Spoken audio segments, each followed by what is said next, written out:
Bonjour, bienvenue dans cette deuxième semaine, dans ce nouveau décor de prière inspirée. Gloire à Dieu pour toute l'équipe qui a super bien travaillé pour nous offrir ce magnifique décor qui, je crois, va nous inspirer à entrer dans la présence du Seigneur et vivre de bons moments dans la présence de Dieu. Et c'est la deuxième semaine également avec ce nouveau concept. Donc ce nouveau concept, je vous le rappelle, comme je le disais lundi dernier, il est un petit peu différent avec une pensée de jour que je vais partager avec toi du lundi au vendredi. Je vais partager avec toi une pensée qui n'aura pas forcément rapport avec le thème que je vais développer pendant la semaine. Donc du lundi au vendredi, une pensée de 1 à 3 minutes pour t'encourager dans ta vie quotidienne. Et j'aurai l'occasion de rappeler cette semaine, chaque jour, un peu sur quel thème on va partager ensemble la pensée. Le lundi, donc aujourd'hui, la pensée sera en rapport avec la devise de l'émission de prière inspirée. Comme je le disais lundi, Michael m'a encouragé à pouvoir m'inspirer de celui qui est devenu un ami personnel, Chris Ndikumana, dans son émission depuis des années. Il partage chaque lundi la devise de son émission et c'est ce que je vais faire également.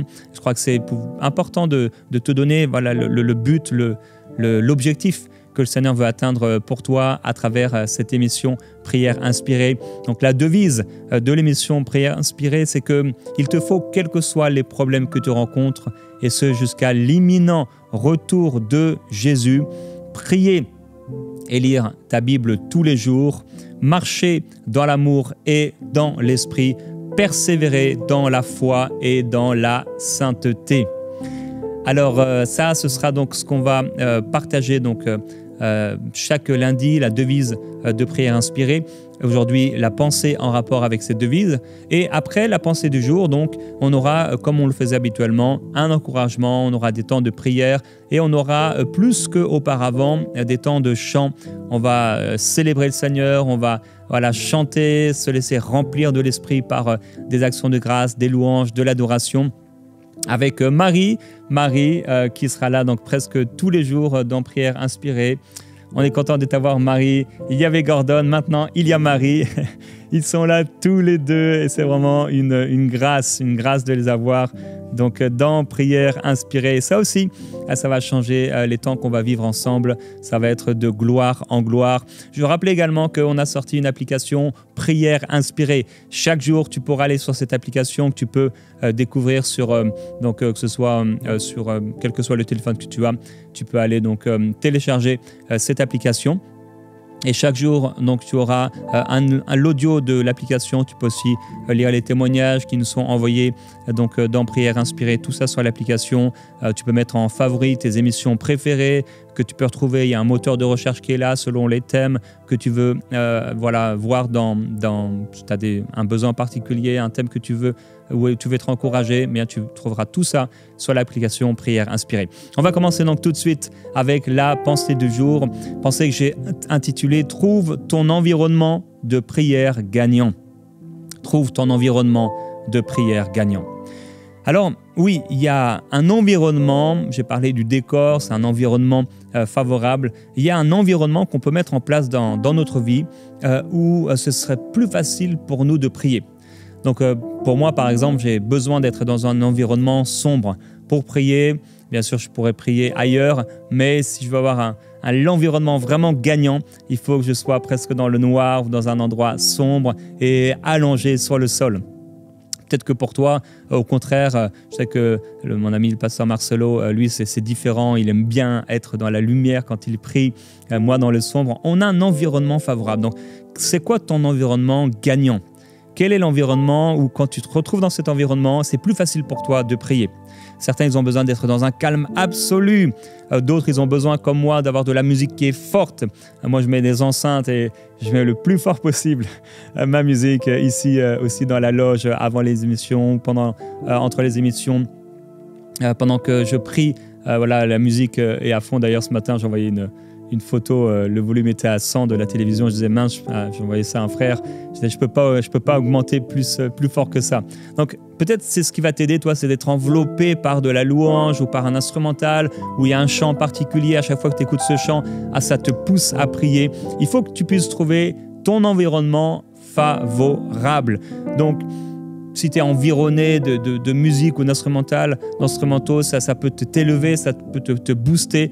Et donc, trouve ton environnement favorable. Certains, peut-être que pour toi, c'est en marchant. Quand tu marches, quand tu vas dehors, c'est plus facile pour toi de prier. Mon ami Alain Auderset, c'est son cas. Il va prier comme ça. Je l'ai fait pendant de nombreux mois et un peu moins depuis de plusieurs mois. Mais voilà, tu peux aller prier en marchant et pour toi, c'est facile. Dès que tu te mets à marcher ou quelqu'un même en train de courir ou que tu es en train de conduire, tu es dans ta voiture et tu réalises à chaque fois que je suis dans ma voiture, c'est vraiment mon moment avec Dieu, c'est mon moment de prière. Peut-être c'est ton moment de prière et c'est un environnement pour toi, c'est un environnement gagnant. À chaque fois, la présence de Dieu descend. Alors, il y a un exemple qu'on peut trouver dans 1 Samuel chapitre 16, ici avec ces versets qui sont là et qui nous montrent que voilà, dans un environnement gagnant, on peut recevoir la paix du Seigneur. Et Marie, tu peux lire le verset 17. Saül répondit à ses serviteurs, « Trouvez-moi donc un homme qui joue bien et amenez-le-moi. » Ouais, et au verset 23, on lit aussi. Et lorsque l'Esprit de Dieu était sur Saül, David prenait la harpe et jouait de sa main. Saül respirait alors plus à l'aise. Il se trouvait soulagé et le mauvais esprit se retirait de lui. Voilà, pendant que David était en train de jouer de son instrument, harpe ou lyre selon vos traductions, la présence de Dieu descendait et l'oppression qui était sur Saül le quittait. Donc ça, c'était l'environnement gagnant pour Saül. Et il y a un deuxième passage dans 2 Rois au chapitre 3 et au verset 15 qu'on peut lire. « Maintenant, amenez-moi un joueur de harpe. » Et comme le joueur de harpe jouait, la main de l'Éternel fut sur Élisée. Et il va dire « Ainsi parle l'Éternel ». La main de l'Éternel fut sur Élisée. Voilà, il avait besoin de prophétiser, de recevoir la pensée de Dieu. On amène un musicien et quand le musicien arrive, la main du Seigneur est sur lui et il peut dire « Ainsi parle l'Éternel ». Donc, la pensée du jour pour toi aujourd'hui, trouve ton environnement favorable, ton environnement gagnant, l'environnement de prière où tu vas pouvoir vraiment prier et élever ton âme auprès du Seigneur. On va passer maintenant à l'encouragement du jour.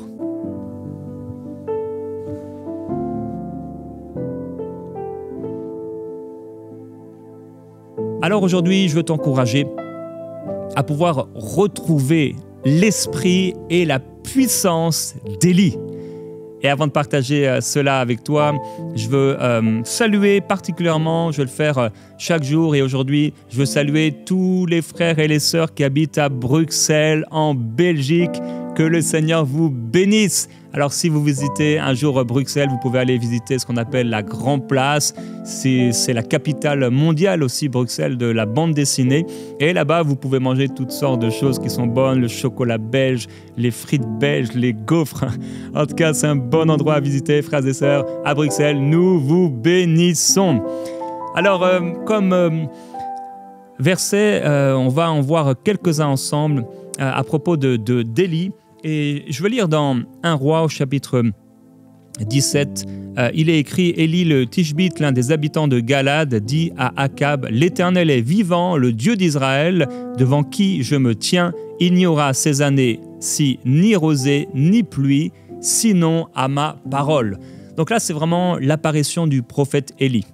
Ce prophète Élie, on va le retrouver donc dans l'Ancien Testament à partir de ce moment jusqu'au dernier verset des Écritures. Donc dans l'Ancien Testament, le dernier verset, donc le livre de Malachie, on voit qu'on nous parle du prophète Élie qui est censé revenir.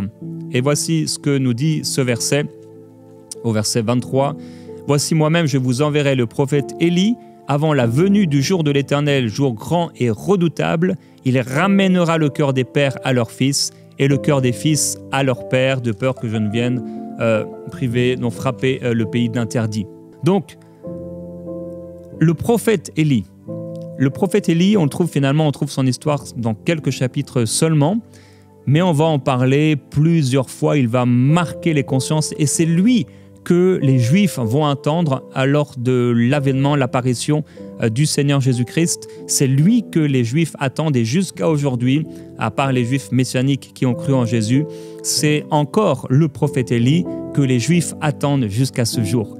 Mais le Seigneur Jésus va nous dire que Élie, il est déjà venu. c'est ce qu'il va dire aux disciples. Il est déjà venu, mais il n'a pas été reconnu.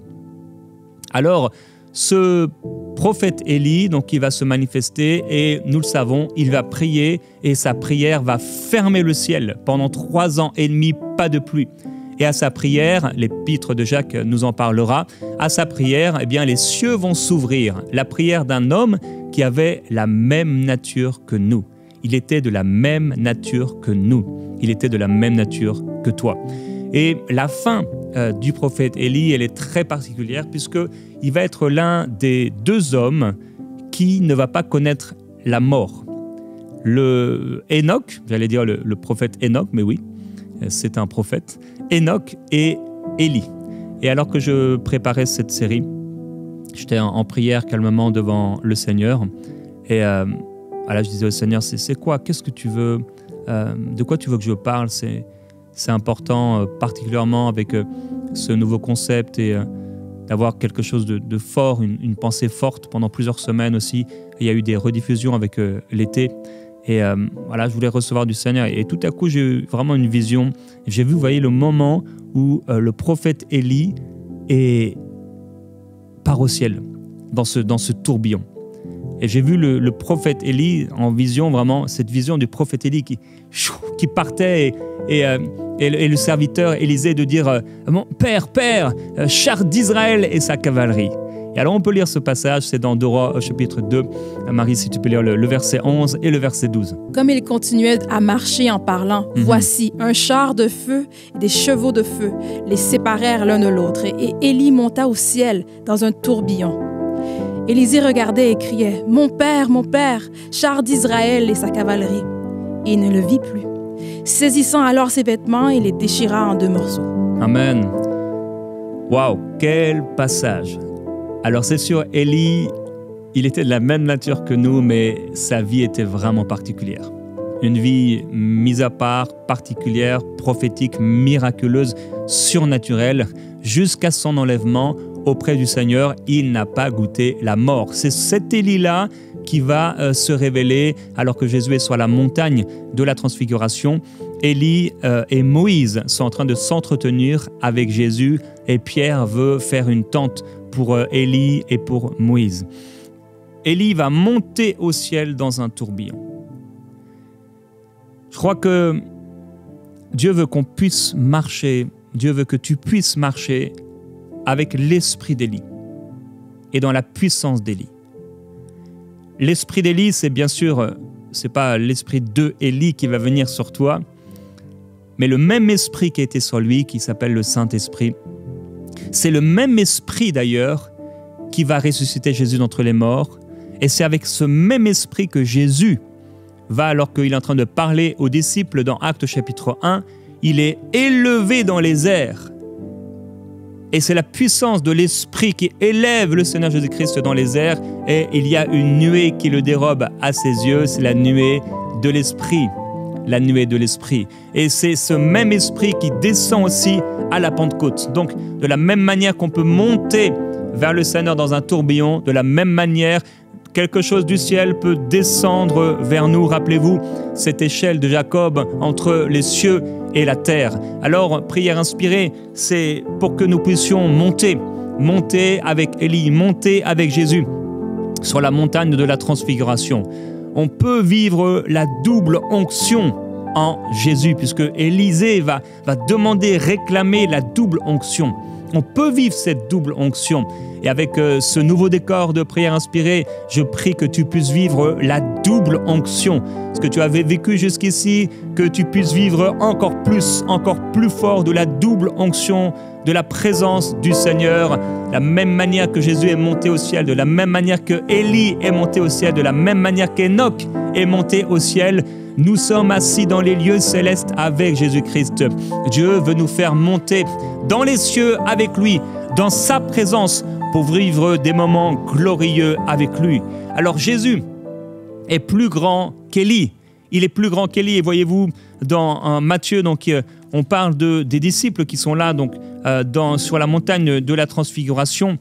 Alors là, on voit que les disciples vont regarder alentour quand cette nuée va descendre, mais ils ne virent plus personne que Jésus seul avec eux. Et c'est comme si Pierre est un peu déçu. Il aurait trouvé certainement intéressant de parler avec Moïse et avec Élie, mais il n'y a plus que Jésus qui est là seul. J'aimerais dire que Jésus est plus grand que Moïse. Jésus est plus grand qu'Élie. Jésus est plus grand que les anges et c'est vers lui que nous tournons nos regards. Jean-Baptiste, c'était Élie qui est venu. Et Jésus va dire qu'il est vraiment l'Élie qui devait venir. Jean-Baptiste est l'Élie donc, qui annonçait la venue du Seigneur Jésus-Christ. Il est venu préparer le chemin du Seigneur. Il était prophétisé à son sujet et on peut lire dans Luc au chapitre 10, au chapitre 1 et au verset 17 ce qu'il est dit à propos de lui. Il marchera devant Dieu avec l'esprit et la puissance d'Élie, pour amener les cœurs des pères vers les enfants et les rebelles à la sagesse des justes, afin de préparer au Seigneur un peuple bien disposé. Voilà, alors le Seigneur voulait que Jean-Baptiste puisse préparer le chemin, donc ramener le cœur des pères vers le Fils, préparer au Seigneur un peuple bien disposé, ramener les rebelles à la sagesse des justes. C'était le ministère de Jean-Baptiste. Aujourd'hui, ce que le Seigneur veut nous dire, je crois qu'il veut nous ramener donc à cet esprit d'Élie. Élie qui n'était pas bloqué par des choses naturelles. Élie qui pouvait contrôler et dominer, bien sûr par l'Esprit du Seigneur, les choses naturelles. Par l'Esprit. Il bloque le ciel, il ferme et il ouvre le ciel. Il monte au ciel sans passer par la mort, enveloppé par un tourbillon des chars de feu qui sont là. Une image pour nous aujourd'hui, pour nous encourager en nous disant que nous aussi, nous pouvons aller au-delà du naturel, entrer dans l'esprit, dans la présence de Dieu, vivre la gloire de Dieu, avoir cette puissance d'Élie, la même puissance, le même esprit qui était sur Élie. C'est le même esprit qui est sur toi aujourd'hui. Et j'aimerais qu'on puisse prier maintenant sur cette parole. Élie monta au ciel dans un tourbillon. Alors qu'il continuait à marcher tout en parlant, un char et des chevaux de feu les séparèrent l'un de l'autre, et Élie monta au ciel dans un tourbillon. Ils étaient en train de marcher. Ils continuaient à marcher tout en parlant. Et pendant qu'ils étaient en train de parler, le char et les chevaux de feu les séparent. Tu peux être en train de prier et le char de feu arrive. Tu es en train de marcher, tu es en train de parler, tu es en train de continuer ce que tu es en train de faire et le char et les chevaux de feu arrivent et te séparent du monde naturel. Dieu veut t'amener comme Élie dans un tourbillon de sa présence. Dieu veut nous amener plus loin, plus profondément dans la présence de Dieu. Et Seigneur, nous voulons te remercier aujourd'hui pour ta présence glorieuse. On te remercie parce que tout en parlant, tout en priant, tout en marchant, dans l'environnement gagnant de prière, favorable ou non, il y a un moment où on peut vivre quelque chose de spécial. Seigneur Jésus, tu es monté sur la montagne, ce n'était pas pour rien. Tu es allé à l'écart avec les disciples. Tu as pris Pierre, Jacques et Jean. Tu savais que Pierre, Jacques et Jean ne te bloqueraient pas. Tu savais que Pierre, Jacques et Jean ne seraient pas un obstacle par rapport à ce que tu voulais vivre et tu les appelais, tu voulais qu'ils puissent être inspirés par cette expérience, marqués par cette expérience de la transfiguration. Nous voulons être comme Pierre, Jacques et Jean, ne pas être un obstacle, ne jamais être un obstacle. Et nous te demandons, s'il te plaît, que tout ce qui vient être un obstacle dans notre vie soit balayé, soit écarté, que ce soit des bonnes choses, que ce soit des mauvaises choses, que toutes ces choses soient écartées de nos vies. On veut vivre plus avec toi, Seigneur. Nous voulons vivre plus avec toi. Nous prions, merveilleux Jésus-Christ, que ta présence se manifeste et nous enveloppe. Que nous puissions être enveloppés. Je suis disposé, assoiffé, que ton onction descende sur moi.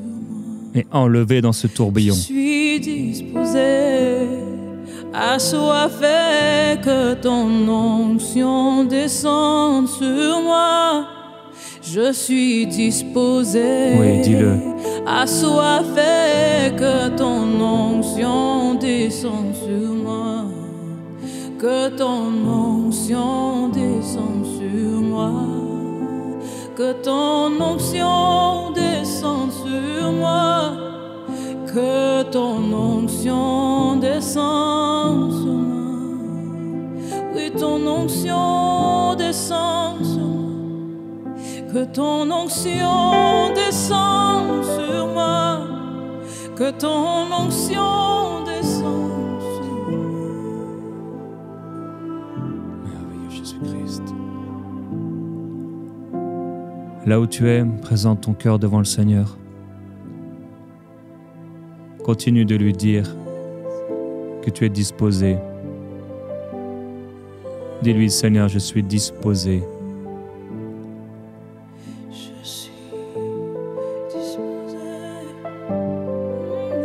Je dispose mon cœur. Emmène-moi plus haut, Seigneur. Emmène-moi plus haut. Comme tu as amené Pierre sur la montagne, amène-moi sur la montagne. Comme tu as amené Jacques sur la montagne, amène-moi sur la montagne. Comme Jean t'a vu sur la montagne, transfiguré, amène-moi sur la montagne. En ce lundi, je veux disposer mon cœur. Disposer mon cœur. Je suis disposé à ta présence. Assoiffé, que ton onction descende sur moi. Oui. Je suis disposé, assoiffé, que ton onction descende sur moi. Je suis disposé, si assoiffé, que ton onction descende sur moi. Je suis disposé, je suis assoiffé, que ton onction descende sur moi. Père, il se passe quelque chose lorsqu'on s'approche de toi. Il y a quelque chose qui se passe lorsqu'on est disposé, lorsqu'on est assoiffé. Tu n'es pas insensible. Tu ouvres nos yeux afin que nous puissions voir. En cette semaine, nous voulons voir ce qui n'est pas possible d'être vu avec les yeux naturels. On te demande, ouvre nos yeux, Seigneur. Ouvre nos yeux.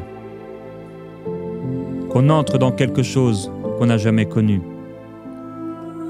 Qu'on expérimente ce qu'on n'a jamais connu. On te loue, on te remercie pour les choses d'hier. On te remercie pour ce qu'on a vécu hier, mais il y a de nouvelles expériences avec toi. Il y a de nouvelles montagnes à franchir, à gravir avec toi. Il y a de nouveaux tourbillons à connaître. Tourbillons qui vont nous envelopper. Des tourbillons qui vont nous amener dans quelque chose d'inaccessible humainement. Comme l'a dit ton serviteur, était-ce dans son corps ou hors de son corps? Il a entendu des paroles ineffables. Et ça l'a marqué. il a été bouleversé. Il a été transformé. Il a été changé par cette expérience. Tout comme Pierre, Jacques et Jean ont été marqués à toujours et ont parlé de cette expérience de la montagne de la transfiguration. Nous voulons aussi être marqués. Ouvre nos yeux.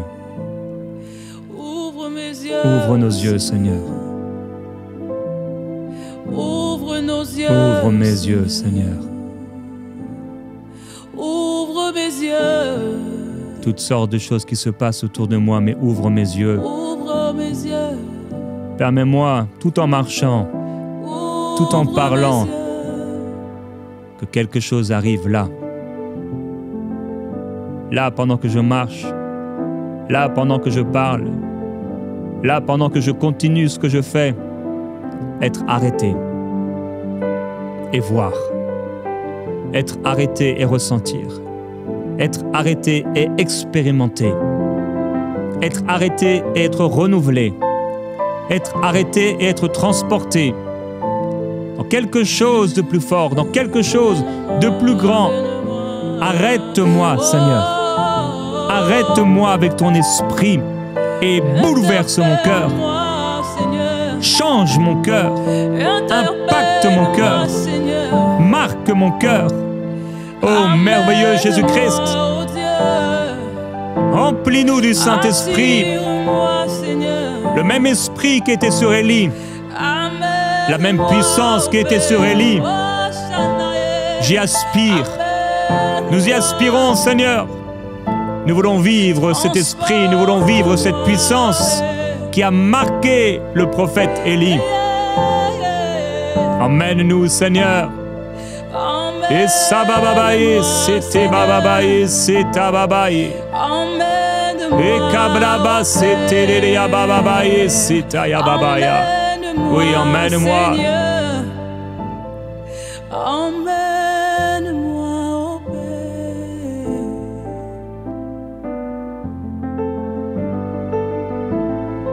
Emmène-moi au Père.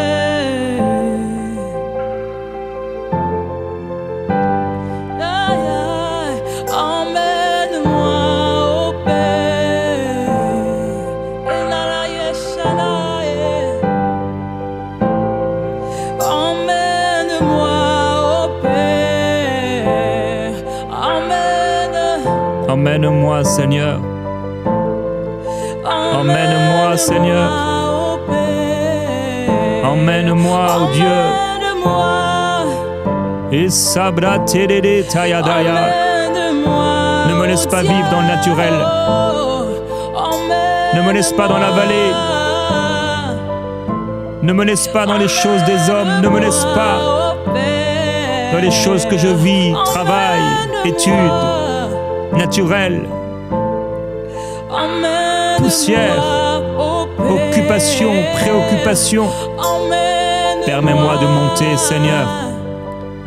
Permets-moi de monter avec l'esprit d'Élie. Permets-nous de monter avec l'esprit d'Élie. Permets-moi de monter. Permets-moi de monter. Permets-moi d'être emporté. Je veux être saisi. Voir les chars de feu. Oh Satalabaye. Eliti Talabaye. Ayabase Tabababalete. Oui.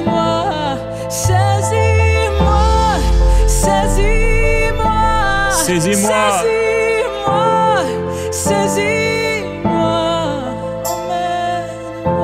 Que le tourbillon du ciel nous enveloppe. Que le tourbillon du ciel nous prenne. Que le tourbillon du ciel rencontre la terre. Que les chars de feu rencontrent la terre. Que la gloire de Jésus rencontre la terre. Que la gloire de Jésus rencontre ma vie. Que la gloire de Jésus rencontre ma vie, la gloire de la transfiguration. La gloire de la puissance.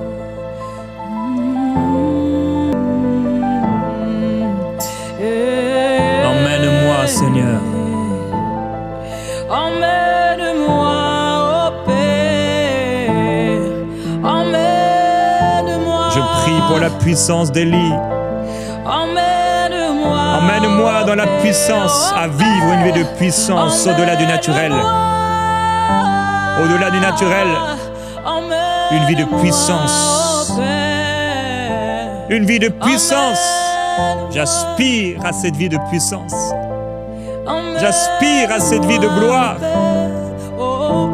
La puissance de l'Esprit. Quand la puissance de l'Esprit descend sur un homme, quand la puissance de ton Esprit est descendue sur Élie, chaque parole qu'il disait avec autorité se passait. Et quand cette même puissance de l'Esprit l'a enveloppé, attiré au ciel, comme tu attireras et enlèveras l'Église, tu m'enlèveras avec toi, Seigneur. Mais en attendant ce moment, que ce tourbillon, que ce vent de l'Esprit, que cette puissance soit mon partage. Que cette puissance soit mon partage. Que cette gloire soit mon partage. Que cet esprit soit mon partage. Déclare avec moi, mon frère, ma sœur. Je marche dans l'esprit d'Élie. Je marche dans la puissance d'Élie. Je suis transporté, environné, alors que je suis assoiffé. Je suis transporté, rempli de l'esprit, alors que je continue à marcher, tout en parlant, tout en priant.